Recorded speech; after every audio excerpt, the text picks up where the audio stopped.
Assalamualaikum warahmatullahi wabarakatuh.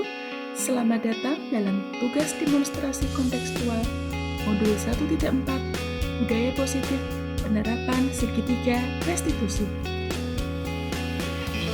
Perkenalkan, saya Sahrin Rizpika Dewi, JKP Angkatan 10 dari Kabupaten Klaten.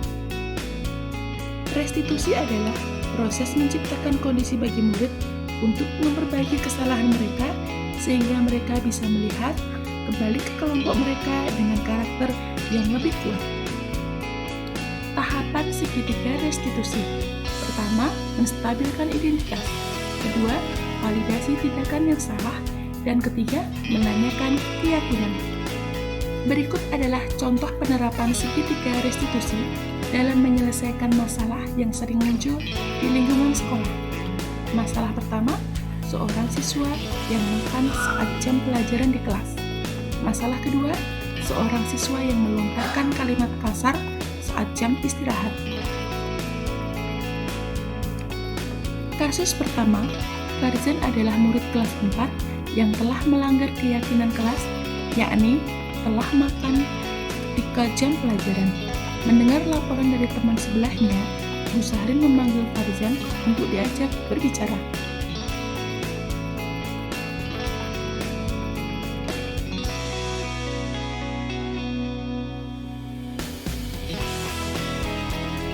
Selamat pagi Farzan. Selamat pagi juga, Bu.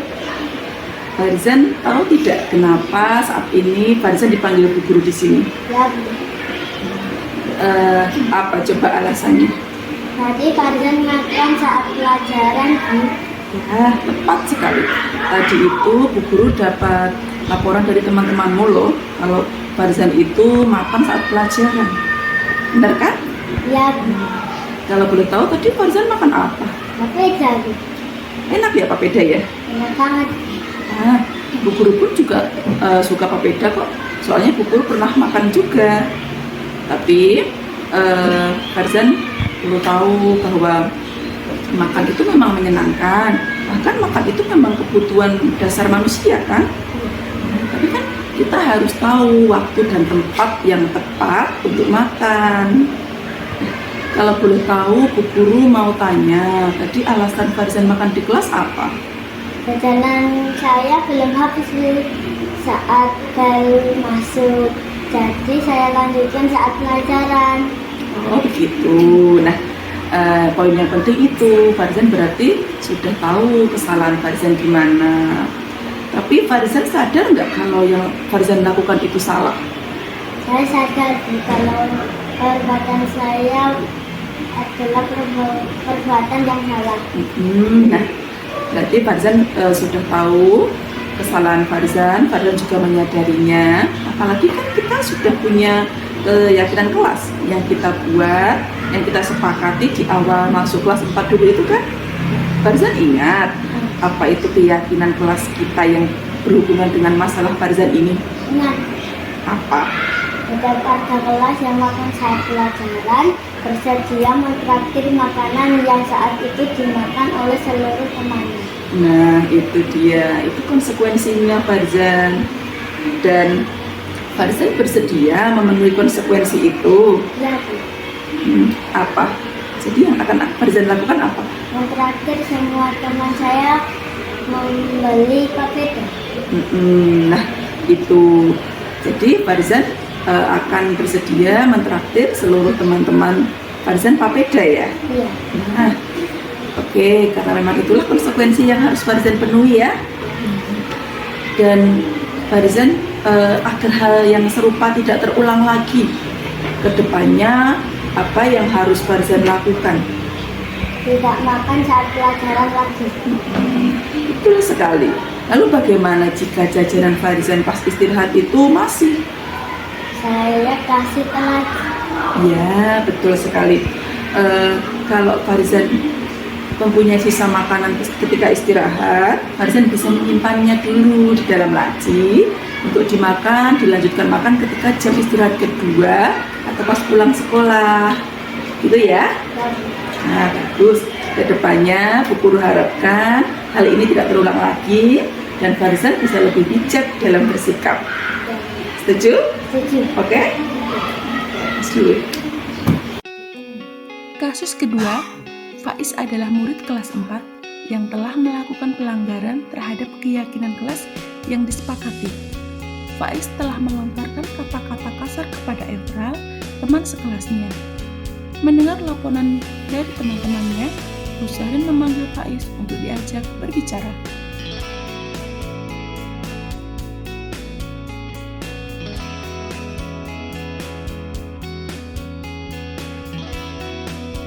Selamat pagi Faiz. Selamat pagi juga, Bu. Faiz, saat ini Faiz tahu tidak kenapa Faiz betul panggil di sini? Iya, Bu. Kenapa coba? Tapi Faiz berkata kasar, Bu. Benar sekali. Tadi itu Bu Guru dapat laporan dari teman-teman Faiz kalau Faiz pas jam istirahat telah berkata kasar. Nah, coba Faiz ceritakan sama Bu Guru kenapa kok Faiz bisa sampai berkata kasar. Pasti ada alasannya. Nanti Efral mengolok-olok rambut saya, Bu. Gitu. Jadi Faiz merasa marah dan kesal atas perbuatan Efral. Iya, Bu. Betul Faiz. Memang ketika kita mendapatkan perlakuan yang buruk, itu kita akan merasakan marah dan kesal. Itu wajar. Bu Guru pun juga akan marah dan kesal jika mendapatkan perlakuan buruk dari orang lain. Tapi apakah dengan perbuatan Faiz tadi yang berkata kasar pada orang tersebut bisa menyelesaikan masalah? Tidak, Bu. Itu Faiz tahu. Nah, Faiz sadar kalau perbuatan marah, kesal, sampai berkata kasar itu tidak menyelesaikan masalah, justru akan memunculkan masalah baru. Nah, ini buktinya Faiz dipanggil Bu Guru ke sini, iya kan? Ya. Nah, kalau Faiz sudah sadar ya atas kesalahan Faiz, itu bagus. Apalagi kita kan sudah punya keyakinan kelas yang sudah kita sepakati ketika awal masuk kelas 4. Faiz ingat tidak keyakinan kelas mana yang dulu kita sepakati yang berhubungan dengan masalah Faiz? Ingat, Bu. Bagi siswa yang berkata kasar atau kotor akan didenda 2.000 dan masuk ke kas kelas. Nah, bagus, tepat sekali, itu keyakinan kelas yang telah kita sepakati. Dan Faiz tahu apa konsekuensinya sekarang? Iya, Bu. Apa itu? Faiz akan membayar denda 2.000 rupiah dan masuk ke kas kelas. Oh iya. Nah, jadi memang Faiz, itulah konsekuensi yang harus kamu lakukan. Nah Faiz, agar hal serupa tidak terulang lagi, apa yang akan Faiz lakukan? Tidak berkata kasar lagi, Bu. Benar sekali. Tapi jika nanti suatu saat Faiz mendapat perlakuan buruk lagi dari teman dan memancing emosinya Faiz, kira-kira hal apa yang akan Faiz lakukan tapi tidak melanggar keyakinan kelas lagi? Menahan emosi dan meminta maaf kepada Efral, Bu. Nah, tapi nanti Faiz akan meminta maaf pada Efral ya. Ya, Bu. Benar sekali Faiz, tindakanmu memang sudah tepat ya. Dengan begitu kamu nanti akan merasa lebih lega perasaannya, gitu ya. Sip, bisa dilakukan? Ya, Bu. Nah, sip, betul hebat.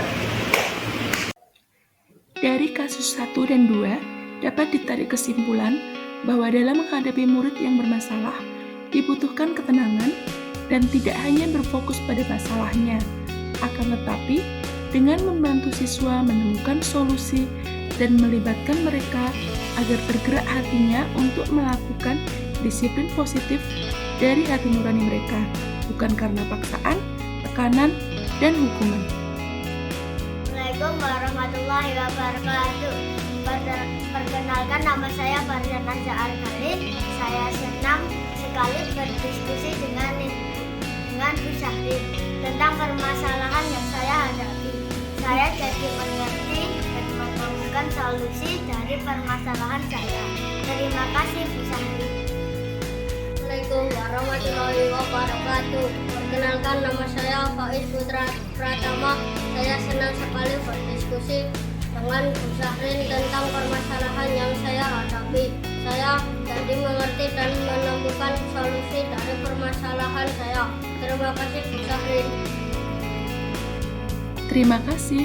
Salam guru penggerak. Bergerak, bergerak, menggerakkan.